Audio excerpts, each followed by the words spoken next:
నిఘా TV news కి స్వాగతం. ముందుగా హెడ్లైన్. అసలు కాంగ్రెస్ పార్టీలో ఉన్న నాయకులకు కార్యకర్తలకు అసలు మీ లోపల అసలు హిందువులేనా మీరు? నాకు అర్థం కాలే.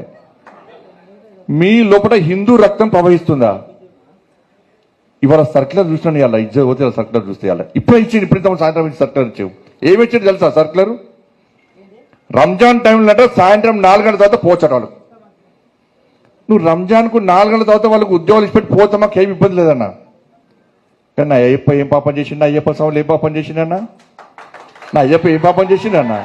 మధ్యాహ్నం దీక్ష తీసుకొని అయ్యప్ప మాల తీసుకొని మధ్యాహ్నం ఆఫీస్కి పోతే టిఫిన్ బాక్స్లో పోయి తినరాదు. అప్పుడప్పుడు వంట వేసుకొని మడితో తినాల్సి వస్తుంది. అవునా కదా? ఇలా ఈ ఉద్యోగస్తులు, ఉపాధ్యాయులు, ప్రైవేట్ ఉద్యోగులు కూడా అయ్యప్ప దీక్ష తీసుకొని ఉద్యోగానికి పోతే మధ్యాహ్నం పోదామంటే ఎవరు ఎప్పుడు తనిఖీ చేస్తారో, ఎప్పుడు సస్పెండ్ చేస్తారో ఒక భయానక వాతావరణంలో ఉద్యోగస్తులు, అయ్యప్ప దీక్ష చేసుకున్న ఉద్యోగస్తులు భయపడే పరిస్థితి వాళ్ళ తెలంగాణ రాష్ట్రంలో ఉంది. మధ్యాహ్నం భిక్ష లేకుండా పస్తులుండి అయ్యప్ప దీక్ష చేసుకునే పరిస్థితి వల్ల గంట సేపు బయటకు పోదామంటే సస్పెండ్. మరి ఏ పాపం చేసిన అయ్యప్ప? ఆంజనేయ స్వామి దీక్ష చేసుకుంటే మాల ధరిస్తే వాళ్ళకు ఎగ్జామ్షన్ ఏం లేదు. భవానీ దీక్ష చేసుకుంటే వాళ్ళకు ఏం లేదు. శివమాల ఇప్పుడు శివరాత్రి వస్తుంది, శివమాల చేస్తే వాళ్ళకి ఎగ్జామ్షన్ లేదు.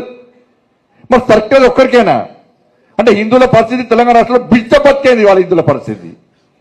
ఇవాళ మేము మాట్లాడితే మేము మతతత్వాలం. అరే అక్కడెక్కడో వికారాబాద్ తబ్లిక్ జమాతే ఇస్లాం అని చెప్పి ప్రపంచ దేశాలు, అనేక దేశాల్లో నిషేధించే సంస్థ, ఉగ్రవాదులను పెంచి పోషించే సంస్థ వికారాబాద్ లో మీటింగ్ పెడితే ఇదే తెలంగాణ ప్రభుత్వం, ఇదే కాంగ్రెస్ పార్టీ ప్రభుత్వం 2.5 కోట్ల రూపాయలు ఇచ్చిందన్న వాళ్ళ మీటింగ్ పెట్టుకోమని చెప్పని. ఏడవంది కాంగ్రెస్ పార్టీ నాయకుల పట హిందుత్వం ఏడవంది. వాళ్ళ హిందూ రక్తం లేదా మీద మీరు డుబ్బుగాళ్ళు అమ్మీరేమన్నా? బొట్టు పెట్టుకుంటలేరా? పొయ్యి అనుకుంటే మీ కుటుంబ సభ్యుని భార్య పిల్లలను గుండె మీద చేసి అడుగుమని చెప్పండి. మీ ప్రభుత్వం చేసేది కరెక్టా అని చెప్పండి.